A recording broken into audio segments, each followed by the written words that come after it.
Well, par for the course for Desperado, I guess. I wonder why they bothered with the tilt rotor in the first place. Why not? They can take off and land without an airstrip, virtually anywhere. Hover, too. Meanwhile, they have the speed and range of a fixed-wing plane, or close to it. And they're quiet. You don't get all that BVI noise from the blades like with a normal copter. Aren't they more accident-prone, though? They were. Used to call them Widowmakers. The rotor tech is really complex. There've been a lot of mishaps over the years, but each one's helped perfect the design. These days, they're as safe as any other aircraft, helicopter or fixed wing. Most of VTOL's bad rep is left over from the thrust vectoring jets of the past. Ah, no wonder you know all this. Says here you took down a Harrier once. Wait, by yourself? Well, I did have a rocket launcher. Wasn't so tough while it was in hover mode. I bet you're just being modest. Must have been a pretty crazy op you were on. You don't know the half of it. What's up? No? Did you need anything else? No, guess not. Just wanted to... Oh. Doc, my fuel cells are sapped out, but I'm still able to function? Function, yes, but no longer able to perform any action that would require a sizable amount of energy. But even when your gauge reads 0, you retain basic movement. You can walk around and swing your sword. Use this time to absorb more electrolytes from your enemies. Recharge your cells as soon as possible. Roger that. That was a hammerhead, right? I know it's the first canard rotor wingcraft to go into general use. Mm-hmm. Capable of taking off vertically like a helicopter with a fixed wing mode for speedy flight. A jet nozzle on the rotor provides the propulsion that spins the rotor and keeps the craft hovering. During flights, the rotor is fixed, becoming the craft's main wing. The tail wings and canards, the wings on the far front, provide lift while the craft is changing modes. Pretty wild. And the hammerhead's the only one out there. The design began as DARPA-funded research. The craft they designed could take off and hover well enough, but they could never figure out how to handle going over to fixed wing. The project was cancelled in 2006, but AT Corps apparently picked up where they left off. Sounds like a troubled development. But worth the effort. Unlike a helicopter or tilt rotor, the machinery spinning the rotor is exceedingly simple. Not only does it cut down on weight, but maintenance is made easier.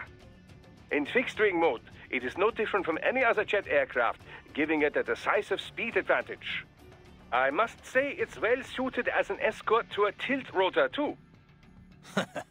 I can see you're a fan. Oh, I'm a fan of anything imaginatively designed. As a scientist, it pushes all my buttons, one would say. In terms of innovation, it shares a great deal with the Triebflügel, a World War II-era German concept craft. It, too, utilized the tip-jet concept. Doesn't look like it has any business being in the air, though. I'd be kind of nervous riding in one. Oh, but that's just what would make the ride such fun, no? I'm a firm believer in the case for more pie-in-the-sky experimentation like this. We live in an age of UGs, after all. We don't even need test pilots. No one's gonna get on if it crashes, Doc. Hey, Doc. Kev mentioned a lot of the high-ranking military were brain-jacked. Can you give me any more on that? Well, it is not my area of expertise, but I have working knowledge of such matters, yes. Much of it is similar to cybernetics, you know. Makes sense. A cyborg's frame is reading signals directly from the brain. Indeed. Brainjacking employs nanomachines to stop these signals from reaching a normal body. The pilot can then substitute their own signals and control the victim. They can govern all motor movement, but not the victim's thoughts. It is not mind control. More like a puppet. The subject will not move on their own. The pilot must send control signals. You can't just implant an idea like a hypnotist. Precisely. You must manipulate them directly. Now, there are several methods for doing this. The pilot can act out the desired behavior and send the resulting electric impulses in real time. For example, the master raises his right hand, the victim does the same. The master says, Arschgeige, and the victim does as well. Yeah, I get the idea, Doc. Another method is to set an AI in control as a victim. Less convincing, but less labor-intensive. The AI can access the subject's memory center, at least, to recognize acquaintances and the like. But anyone looks really closely, and the gig is up. Mm-hmm. Mimicking behavior from surface memories is difficult, you know. Quite difficult. AIs are still very poor at replicating more subtle cues, such as the manner of speaking. As a result, often the victim can barely pass as a human, much less any certain individual. With the current tech, a passing acquaintance might be fooled, but not a close friend. Not for long. Good. The idea of AIs controlling people is bad enough. At least I'll be able to tell if it happens to someone I know. So, Doc, if brainjacking can access someone's memory, can't we basically see everything in their past? Well, that would depend on precisely what you mean by see their past. The brain does not store every single detail the senses take in, you know. It records highlights, further simplified into a highly symbolic form, all to lighten the amount of data. We know how the brain reacts to what it was previously aware of. We can even gauge the emotion provoked. But reproducing memories? No. I've seen little progress in research to this area. But say we directly linked my brainstem with the nanomachines of a brainjacking victim. Couldn't I read their memories? There have been attempts at such things, but it is not so simple, you know. The connections between successive memories make up one's identity. If you disturb that... For example, say we remove all memories you have of being yourself and replace them with my own. Yeah. You would feel you was a great Dr. Wilhelm Vogt. You would behave very similar to how I do. However, what if instead you kept your own memories and we added mine to them? You would feel you are both Raiden and Wilhelm Vogt. Suddenly your memories would not lead one to the next. You would be confused, disoriented, without a sense of which man you were, and thus how you should behave. So, you see, the very concept is not practical for most military applications. In trying to read an enemy's mind, you would, in a sense, become that enemy. You wouldn't know which side you were fighting for. Precisely. Cyborg memories are completely different, of course. A cyborg's visuals are often monitored by outside parties, much as we do with yours. This visual data can, of course, be recorded for later analysis. All with full video and all in the holographic memory in their left hands. So you can just sit back and enjoy the movie? Well, it's not always recorded, mind you. And even then, there's the issue of locating the desired data buried inside all that video. You might need to comb 10 days of recordings from 10 cyborgs to find a single person or document.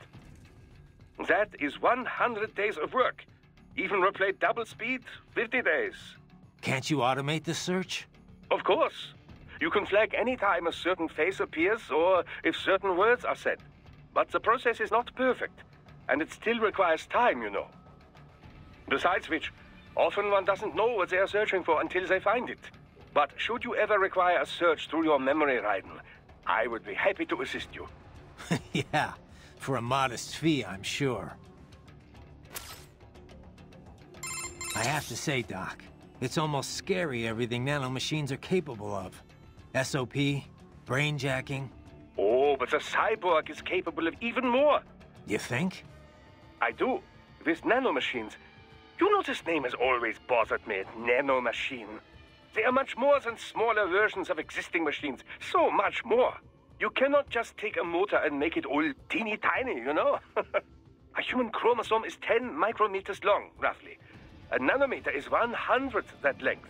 These devices must be crafted at the molecular level to work at that scale. It is far more to do with molecular biology than mechanical engineering. Okay, Doc, but where are you going with it? It is, however, now possible to create proteins that simulate viral functions, effectively fooling natural human cells into taking on a wide range of less conventional characteristics, boosting strength or resilience or even regenerative ability. Not to CNT muscle fiber levels, of course. After all, these molecules and proteins can only make use of the materials at hand. That is to say, the atoms that naturally occur within the human body. I'm not sure I follow. Are you saying cyborg tech is already more advanced than nanomachines? Well, not necessarily. But the potential for future growth seems much greater, does it not? Natural means can only rearrange what is already there. Boost one ability too far, and you might take away from another. If the human race is to truly evolve, I believe we must shed this DNA-driven organic flesh and exchange it for something far more functional. Cyborg technology seems better suited to this purpose, at least in terms of military applications. But then, who knows? A revolution in nanotechnology could be occurring even as we speak. Progress rarely takes the form we expect, you know? Such is the great frustration and glory of science. Doc, that wolf UG. You think it's Why do you just... Well, with new... Assuming... Whatever... I'll see what... Of course. But let's just say, because if... In the neuro... So it... No, this, I couldn't even tell you if there's a train. If it is... So I cannot say... I would imagine... Maybe... Glad... What's up? Okay, say don't let your guard... Raiden. Head... Raiden, let's recap your route. Shoot. First, this road, there are more... Head for...